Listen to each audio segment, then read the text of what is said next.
Përshëndetje të nderuar ndjekës të dashur të kanalit Monitor TV, ja ku po takohemi edhe ditën e sotme me ngjarjet më të fundit nga showbizi shqiptar.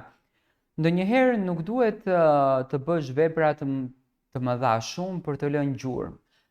Ndoshta janë 2 ditë, ndoshta janë 3 ditë, duke nxjerrë sinqeritetin tënd në pa, duke nxjerrë edukatën tënde, duke nxjerrë njeriun tënd, ti mund të lësh gjurmë në jetën tënde. Kështu veproi dhe Redon Berani me qëndrimin e tij në Big Brother. Redoni tashmë një djalë i preferuar i të gjithë shqiptarëve, një djalë që brenda shtëpisë së Big Brotherit, edhe pse qëndroi shumë pak, tregoi qytetarizëm, tregoi edukat dhe tregoi një shpirt njeriu që fatkeqësisht në ditët e sotshme shumë pak e gjejmë. Hyn në Big Brother si nënë dhe birë. Hyn në Big Brother si një duo që në fakt në fillim ngritë një pikpyetje çdo të bënte nëna me djalin brenda këtij formatit. Dëgjuam se kanë një histori.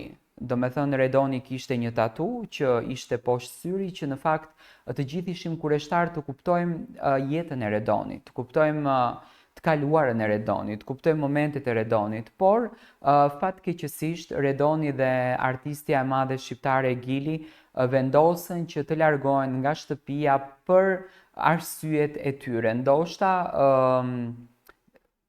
energjia që ishte brenda kësaj shtëpie, që fatkeqësisht shndrohet në një energji të tjetërsueshme, Gili dhe Redoni nuk arritën dot ta përballonin dhe u larguan nga ky format. Por u larguan faqebardh, u larguan të devotshëm, u larguan me dinjitet.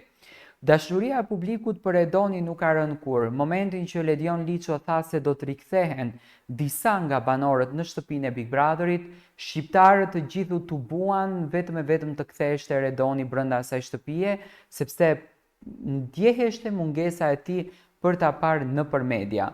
Do të thënë një djalë që do të themi lumarti shqiptar se çfarë artisti ka, një djalë shumë dimensional, një djalë me shumë art brenda vetes së tij, një djalë me shumë qetësi, një djalë me një kulturë që realisht na ka bërë të ndjehemi krenar që të gjithëve. Redon Berani sot ka një ditë të veçantë dhe pikërisht unë zgjodha që ta komentoj si komentues i showbizit, t'i uroj ditëlindje, ngëzuar ditëlindjen, u bëfsh edhe 100 vjeç pranë njerëzve të tu të dashur, pranë familjes tënde të dashur, pranë gjithçka që ti ke. Tani, unë e di shumë bukur që Redoni nuk njihet për tipin e njeriu që do të bënte një festë shumë të madhe, që do të publikonte momentin e festës së tij, që të luftonte për klikime. Le të themi është artisti i vetëm që nuk lufton për klikime dhe për famë. Do të thënë është artisti i vetëm që është spontan, është artisti i vetëm që është i vërtet, që nëse ndjen diçka shpirtërisht të bën një këngë, të bën një projekt dhe ta sjellën, Redoni do ta bën. Është i vetmi artist që më besoni që nuk sponsoron qoftë edhe këngët. Është i vetmi artist që e lë gjithçka të rjedh në fatin, në kohën, edhe në momentin kur ai e ndjen këtë gjë. Redon Berani sot ka ditëlindjen, unë dua që të gjithë ju t'i uroni në koment këtij djali që vërtet na tregoi një qytetarizëm dhe na tregoi një zemër të bukur. Redon u bëfsh 100 vjeç, qofshi lumtur në familjen që gjithmonë ka ditë të dhuroj dashuri dhe ti, ashtu siç një fëmijë mund t'ia kthejë një familje së gjithë mundin që bëri, e ktheve në mënyrën më të bukur duke treguar vlerat e tua, njeriun tënd dhe dinjitetin që familja të dha.